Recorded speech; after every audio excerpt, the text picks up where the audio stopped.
Well, now it's time for our outfit of the day, and it's time to see what I'm wearing. Let's go. Today's outfit of the day is absolutely fire, and we are talking street style elevated. So, how to take your street style to the top, not to the floor, not to the ground. We're not trying to look like, we're gonna rob someone, chase them down the street.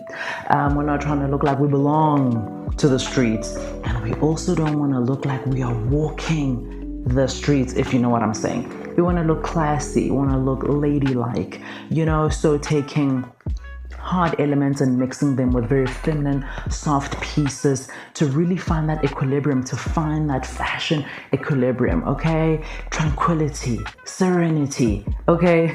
We really want to still look like ladies. So for instance, with this look, we are wearing a pleather shirt that is, pretty long. It's like a pleather dress, but not really. It's a shirt, so it's a bit hard. We mix it with this beautiful see-through vinyl jacket with all these gorgeous flowers and feathers inside. I mean, it's just gorgeousness, right? So it really elevates it and brings this element of femininity, summery, springy, even in winter. We are bringing spring to winter.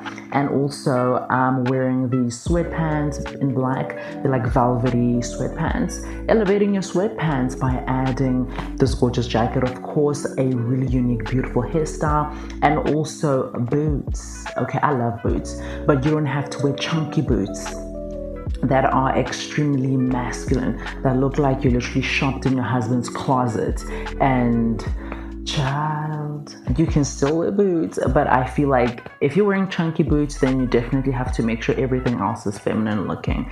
And if not, then here are these gorgeous boots. They have flowers on them. Floral always just gives you femme immediately, just feminine immediately. So you definitely want to go for something like that. And also for my hairdo, I went for this, like a ponytail vibe, and it's a Duke-esque-ish vibe. I always call these Duke braids or Duke ponies, Duke ponytails, and this is definitely giving that. And it's just soft, it's got a chain wrapped around it.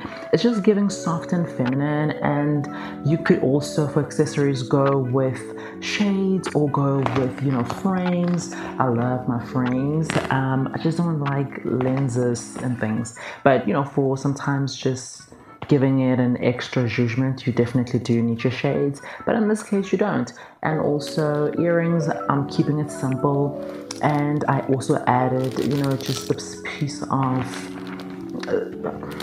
it's like some kind of a bow tie-esque-ish thing, what equivalent of a bow tie, okay? And I just took it from one of my many fabrics that are laying around, and I'm like, maybe we can create something more feminine with this. And it doesn't have to be over the top, by the way. So for someone like myself who does love going a bit over the edge with things, you don't have to take it there. You can just keep it simple, keep it light, and keep it classy, all right? As long as it's feminine, because it's definitely important to leave the house looking feminine, not looking like you and your husband could be siblings. I mean, brothers, But yeah, this is the look of the day, and it's totally fabulous. Ooh, let me not forget the rings. I just love stacking up rings. So you can keep it one ring, one bracelet, a simple, necklace. You don't need all of that, but yes, honey, it's giving. Let's go.